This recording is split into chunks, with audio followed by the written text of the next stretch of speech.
Atenção! Começa agora uma teleaula de Biologia do Ensino Médio. Você vai assistir a teleaula de número 40. Bons estudos!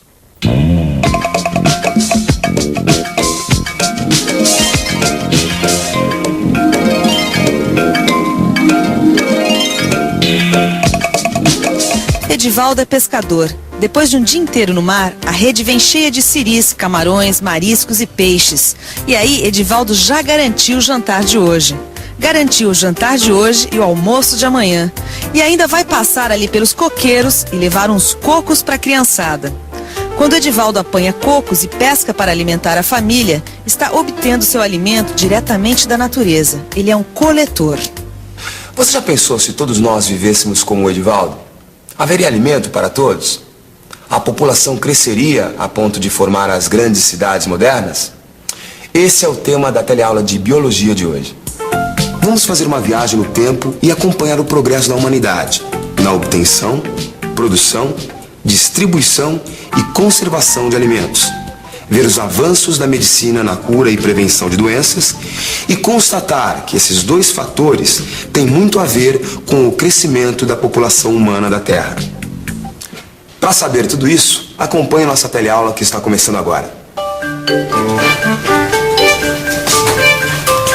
Ah, só isso que tem para comer, pai? Como assim só isso? O senhor reparou a variedade de alimentos que tem nesta mesa? Olha, temos peixe, cereais, verduras e no purê de batata ainda tem leite. Tá querendo o quê, mocinho? Ah, mas eu vou querer só o purê mesmo. Nananina não. Lembre-se, Dudu, você é um ser humano e por isso tem que variar os alimentos da sua dieta. Você já viu isso em outra teleaula, lembra-se? Nós, os seres humanos, somos diferentes dos outros animais. E que outros animais?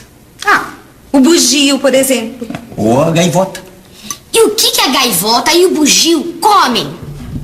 O bugio é um macaco herbívoro.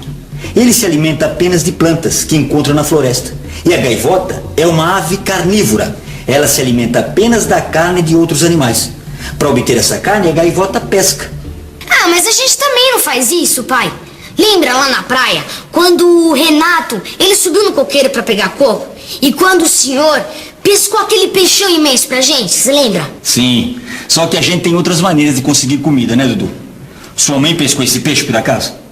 Não, ela comprou na feira. E você? Conhece outras formas de conseguir alimento? O que você faz quando você precisa de frutas e legumes? Eu vou à feira. No açougue, né? Eu vou ao supermercado e compro. Vai mais sacolão. O ser humano consegue os seus alimentos básicos de diversas formas. Criação de animais para abate, plantação de frutas e verduras em larga escala, industrialização de cereais ou fabricação de laticínios. Mas nem sempre foi assim. A busca do alimento fez com que os seres humanos, durante a maior parte de sua existência, fossem nômades. Nômades são tribos ou povos que não se fixam no mesmo lugar durante muito tempo e estão sempre se deslocando em busca de alimento. O homem nômade era coletor e caçador. Se alimentava de vários animais, raízes, folhas, frutos e mel.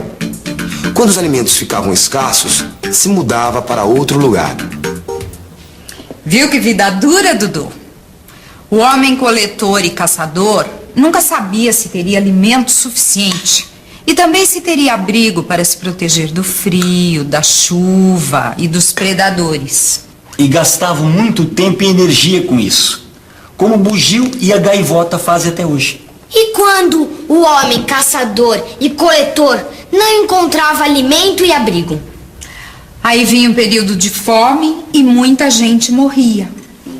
Era muito difícil criar os filhos nessas condições. A incerteza de encontrar alimento e a necessidade constante de deslocamento dificultavam a criação e a sobrevivência das crianças. Os filhotes dos seres humanos dependem inteiramente dos adultos. Não são capazes de obter seu próprio alimento, encontrar abrigo ou se defender. Durante esse tempo, os pais têm que ser responsáveis pela alimentação e defesa dos filhotes. Além disso, na espécie humana, A dependência das crianças se prolonga por muitos anos. E as necessidades alimentares também são maiores nas crianças do que nos adultos. Proporcionalmente, o organismo delas necessita de uma quantidade diária maior de proteína do que o dos adultos, porque elas estão em fase de crescimento. Incerteza de encontrar alimento, incerteza de encontrar abrigo, dependência e fragilidade das crianças, resultando num alto índice de mortalidade infantil.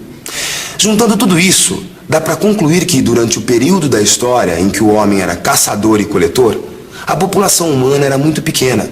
Com o tempo, esse modo de vida se alterou. De coletor, o homem passou a ser agricultor. Fixou-se em territórios onde pudesse plantar e criar animais. A sua dependência do ecossistema diminuiu e o homem pôde se dedicar à construção de abrigos mais permanentes e seguros. A habitação fixa tornou mais complexas as relações sociais. Se aprimorou a produção de instrumentos e utensílios como estes aqui, para facilitar a caça, o cultivo da terra e a preparação dos alimentos. Com maior disponibilidade de alimento e o aparecimento de novas exigências, os seres humanos foram desenvolvendo outras habilidades. Nem todos faziam as mesmas tarefas. Enquanto muitos plantavam, outros criavam animais. Alguns produziam ferramentas, ou curavam doenças, ou construíam casas. Com essa estrutura, a população humana aumentou muito. No último século, houve uma explosão demográfica, ou seja, um aumento excessivo da população em pouco tempo. A industrialização e o desenvolvimento acelerado da tecnologia contribuíram para essa explosão.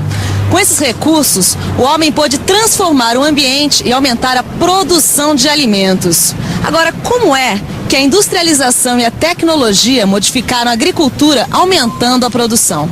Investir em, como chama, adubo, essas coisas, adubo orgânico, máquinas, acho que é isso, né? Olha, eu acho que melhorar geneticamente as plantas, mecanizar a agricultura, trabalhar o solo.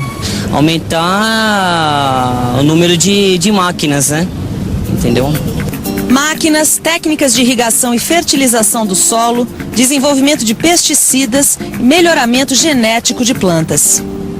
Essa maçã aqui veio da Argentina. Até pouco tempo atrás, para a gente comer uma fruta como essa, a gente precisava morar perto da plantação. Hoje em dia, a história é diferente. Quer ver só? Oi, por favor. Oi. Quais são os meios de transporte que trouxeram todas essas frutas até aqui? Bom, as maçãs vêm de caminhão da Argentina. Já os kiwis viajam de trem e caminhão também. Agora, as frutas importadas de mais longe viajam de avião. É isso aí, o desenvolvimento dos transportes aéreos, ferroviários e rodoviários tornou possível a chegada rápida dos alimentos perecíveis até o consumidor. Quem vai querer sobremesa? Uma goiabada com queijo. Mãe, quem teve essa ideia de transformar a goiaba em doce e o leite em queijo? Não dá pra gente saber o nome dos inventores dessas coisas tão comuns do nosso dia a dia, filho. Mas dá pra saber que tanto o doce quanto o queijo, que até hoje podem ser feitos em casa, são maneiras de se aproveitar os alimentos antes que eles se estraguem. E tem mais. Através da industrialização, muita goiaba pode ser transformada em goiabada e muito leite em queijo. Isto é, dá para aproveitar melhor grandes quantidades de alimentos. A perda de alimentos diminuiu muito com a tecnologia de conservação.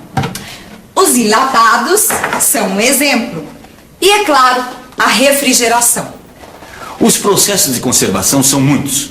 Aqui em casa, temos leite empacotado a vácuo, várias latas de conservas, uva passa, que é uma fruta desidratada, e não é só isso.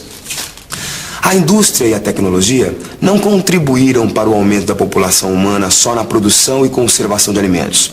A qualidade de vida também melhorou, graças ao desenvolvimento de tecidos e roupas, que tornou possível até mesmo a ocupação de regiões mais frias da Terra.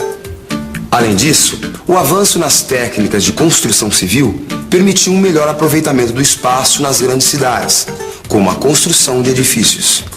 Além dos avanços que você acabou de ver, a ciência, principalmente na área da medicina, contribuiu para diminuir a mortalidade da população. As descobertas na medicina contribuíram para prevenir e para curar as doenças. Você se lembra de alguma?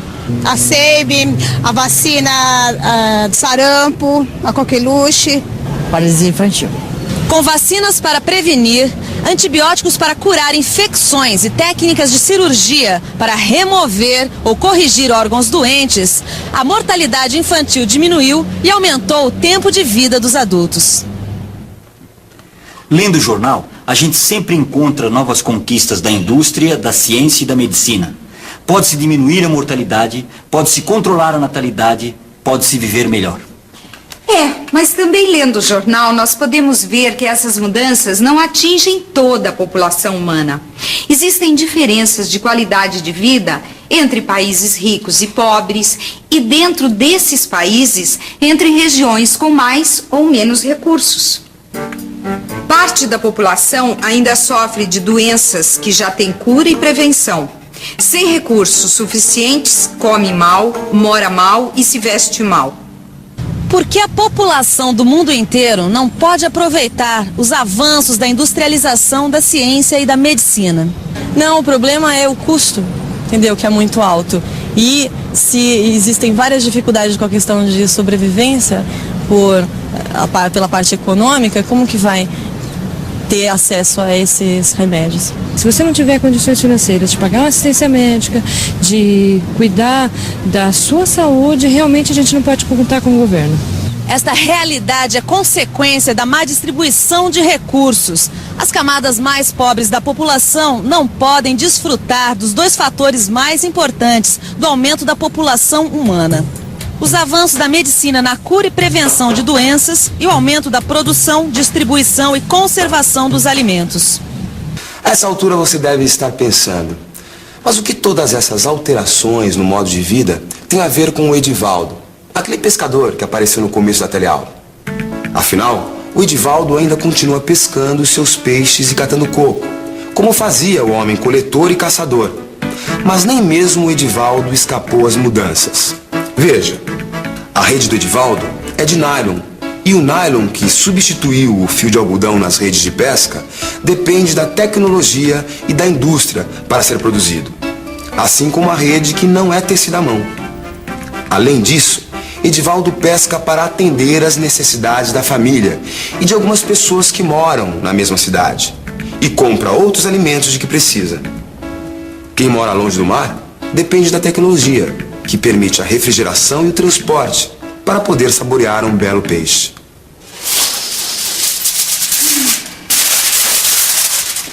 Satisfeito? Ou ainda sobrou um lugar para revisão? E atenção, se liga aí que é hora da revisão.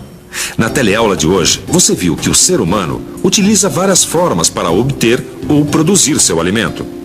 O homem coletor era nômade, gastava grande parte de seu tempo e energia na busca de alimentos.